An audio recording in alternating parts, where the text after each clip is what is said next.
Hi guys, it's Joanna. I just made my ball python husbandry video, and in it I talked about how I wanted to make a whole separate video on humidity because humidity is so complicated and annoying.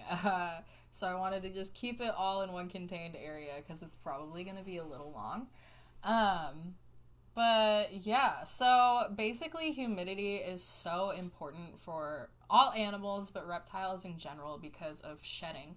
So if the humidity is too low, they aren't going to be able to shed properly, and if it's too high, they can get sick, like with a respiratory infection. And if they're sitting in like stagnant water, or if they're just wet all the time, they can get scale rot and stuff like that. Um, the problem with not being able to shed is that they can get retained eye caps that can cause blindness. So basically, snakes have scales over their eyes, and if those don't come off and they stay on layer after layer, your snake can go blind. If you have skin that gets stuck to the tail, it can cause necrosis, which basically just kills the skin. It like suffocates it, or it doesn't suffocate it, but it cuts off blood circulation. That's really common usually with geckos and their toes. So if you have a gecko, you want to make sure their toes are clear. But yeah, so humidity is something that's very important, but also just very annoying and hard to deal with and temperamental. So yeah, as I mentioned in the last video though, you do want to make sure that you have a digital hygrometer because they make the plastic ones, they make the strips, they make the gauges that do not work very well, and you want to just kind of want to have a better idea of what exactly is going on in your snake's viv. So yeah, I also mentioned in the beginning that the type of vivarium you have can greatly affect whatever is going on with your humidity. So the glass vivs, since they have a screen top or anything with a wider opening for air ventilation, is going to have a harder time containing humidity than things like tubs, which are more closed and sealed and can trap water inside. Like I mentioned, if you have a tub, you do want to make sure it has some ventilation so your snake can breathe and isn't drowning. But yeah, those are two options, or the two major options for vivs. And one thing I do to kind of keep humidity in the glass enclosures is you can cover the top with plastic. What I did is I covered it with shower curtain material. I like taped down shower curtain, and then I left a bit open for ventilation and also where I can set the heat lamp so it doesn't melt or anything. But you can also use just like saran wrap, which is kind of annoying, but it works and that can kind of help.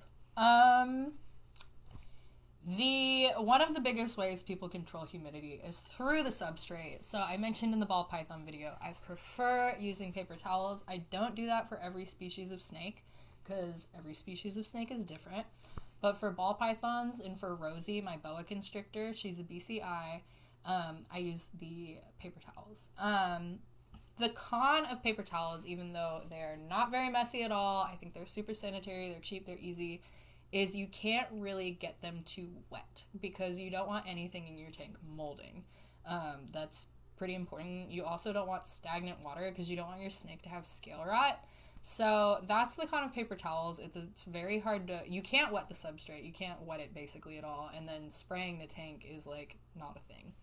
So if you use something like cocoa fiber or cocoa bark, as I mentioned in the last video, I don't think that you can really wet aspen, but I could be wrong. I don't have a lot of experience with it.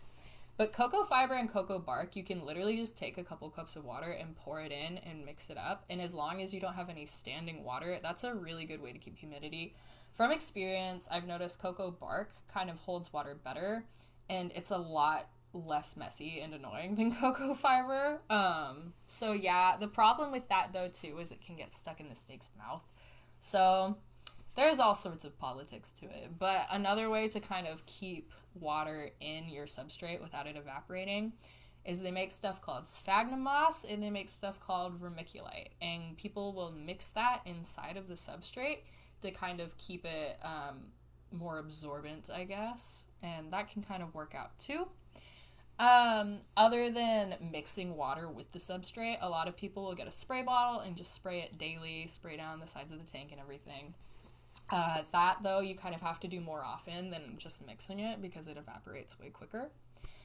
And the second way that people can kind of try to create humidity for their snakes is doing isolated climates instead of just one whole climate. So an isolated climate, which is really common for animals like leopard geckos, is you're creating just like this space in their hide that's going to be humid for them to shed.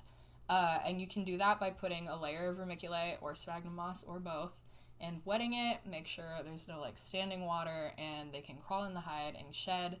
I do that for sassy worm because I noticed even though sand boas don't really have a humidity requirement, her sheds are terrible if I don't give her anything. So I gave her, since she doesn't really get hides, I gave her like an old protein jar. I cleaned it out and then put like vermiculite in, and she just kind of digs in it and then she can leave whenever she wants. So yeah, that's one option too that I kind of like. It's a bit messy and you still have to wet it a lot, but like for sassy worm and stuff, it seems to work pretty well. And the third and final way that I know of helping raise the humidity in your tank is by using a humidifier, which is an external device with a tube that goes in the tank. The problem with those is they're kind of expensive. They're like $50 each. If you have a bunch of snakes, it's not really realistic.